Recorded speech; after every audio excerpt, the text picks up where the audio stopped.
রাত্রিযাপন নিষিদ্ধ করায় পর্যটকদের ভ্রমণে আগ্রহে ভাটা পড়েছে দেশের একমাত্র প্রবাল দ্বীপ সেন্ট মার্টিনে। এবছর ভ্রমণ পিপাসুদের জন্য উন্মুক্ত করার ৩ দিন পেরিয়ে গেলেও যায়নি কোনো পর্যটক। সাইফুল ইসলামের রিপোর্ট, জানাচ্ছেন শাশ্বতী সরকার।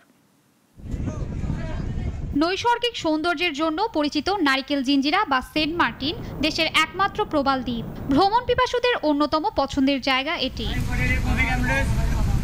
বছরের বেশিরভাগ সময় বন্ধ থাকে এই দ্বীপ। একসময় মৌসুমের শুরুতেই ভিড় জমত পর্যটকদের, কিন্তু পরিবেশগত ঝুঁকির কারণে আরোপ করা হয়েছে নানা বিধিনিষেধ। দীর্ঘ বিরতির পর শনিবার খোলা হয়েছে দ্বীপটি, তবে সেখানে রাত্রি যাপন করতে পারবেন না দর্শনার্থীরা।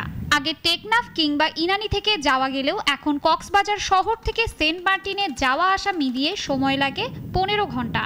এতে দ্বীপে ঘোরাঘুরির জন্য থাকে মাত্র 2 ঘন্টা সময়। রাতে চাঁদের আলো, ঢেউয়ের শব্দ উপভোগ তো দূরের কথা, একদিনের মধ্যেই পুরো দ্বীপ ঘোরাই প্রায় অসম্ভব। ফলে পর্যটক শূন্যই রয়ে গেছে দ্বীপটি। কক্সবাজার আসছি, সেন্ট মার্টিন যাওয়ার উদ্দেশ্যে আসছি, কিন্তু এখানে আসার পর শুনতেছি ওখানে যাওয়া সম্ভব না। যেহেতু রাত্রি যাপনই বন্ধ, তাহলে জাহাজ চলাচল কি করে করবে? তো আসলে চাচ্ছি যে সরকার যেন খুব তাড়াতাড়ি এটার কিছু একটা ব্যবস্থা নেয়। আমি সরকারের কাছে একটা অনুরোধ করতেছি যাতে উন্মুক্ত করে দেওয়া হয়, যাতে রাত্রি যাপন করার জন্য একটা থাকার সুব্যবস্থা এরকম কোনো কিছু করা হয়। যাত্রী না থাকায় নভেম্বরে জাহাজ চলাচল বন্ধ রাখার সিদ্ধান্ত নিয়েছেন জাহাজ মালিকরা। যদি সরকার তাদের সিদ্ধান্ত যদি পূর্ণ বিবেচনা না করে সেন্ট মার্টিনে নভেম্বরে রাত্রি যাপনের সুযোগ না দেয়, অথবা ইনানি অথবা টেকনাফ থেকে যদি আমাদের চলাচলের সুযোগ না দেয়, আমরা নভেম্বরে জাহাজ চলাচল থেকে বিরত থাকব। ডিসেম্বর ও জানুয়ারিতে সেন্ট মার্টিনে রাত থাকার সুযোগ থাকবে বলে জানান জেলা প্রশাসক।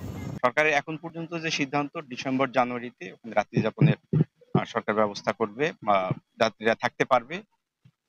ওখানে পর্যটকদের অবস্থান নিরাপত্তা নিশ্চিত করার জন্য আমরা জেলা প্রশাসন থেকে আইন শৃঙ্খলা রক্ষাকারী বাহিনী সকল ধরনের পদক্ষেপ। বিধিনিষেধ বাড়তে থাকলে সেন্ট মার্টিনের প্রতি আগ্রহ হারাতে পারে পর্যটকরা, এমন আশঙ্কা বিশেষজ্ঞদের। শাশ্বতী সরকার, নাগরিক।